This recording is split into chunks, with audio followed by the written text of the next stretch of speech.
আমরা একদিন নিশ্চিতভাবে মারা যাব। ছেড়ে যাব এই রঙিন দুনিয়া। ছেড়ে যাব এই দুনিয়ার সকল আত্মীয়তার বন্ধন। সমস্ত কিছু জেনেও কি আমরা মৃত্যুর জন্য পাথেয় সংগ্রহ করি? কোনো নাবিক কি জাহাজবিহীন সমুদ্র যাত্রা করে? কোনো যাযাবর কি কখনো খাদ্য পানীয়বিহীন মরুভূমির পথে যাত্রা করে?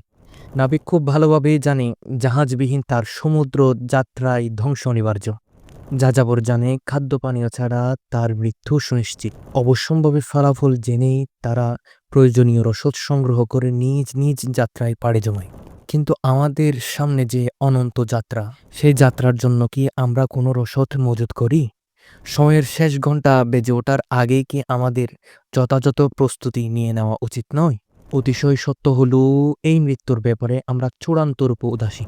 অথচ আমাদের সোনালী প্রজন্মের সোনার মানুষগুলো মৃত্যুকেই জীবনের লক্ষ্য বানাতেন। মৃত্যুর জন্য প্রস্তুতি গ্রহণ করাই ছিল তাদের জীবনের চূড়ান্ত লক্ষ্য উদ্দেশ্য। হযরত আব্দুল্লাহ ইবনে উমর রাদিয়াল্লাহু তাআলা আনহু বলেছেন, একবার রাসূল সাল্লাল্লাহু আলাইহি ওয়াসাল্লাম আমার একটি কাপড়ের অংশ ধরে বলেছেন, পৃথিবীতে আগন্তুকের ন্যায় জীবনযাপন করো।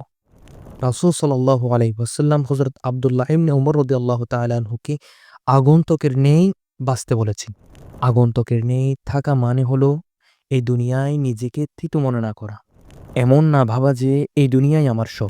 আমি কখনোই এই দুনিয়া থেকে বিচ্ছিন্ন হব না। বরং দুনিয়ায় আমাদের থাকতে হবে আগন্তুকের মতো। এমনভাবে যেন আমরা এখানে মুসাফির। এক সুদীর্ঘ সফরের মাঝে দুনিয়ার জীবন খুব অল্প কিছু সময় মাত্র।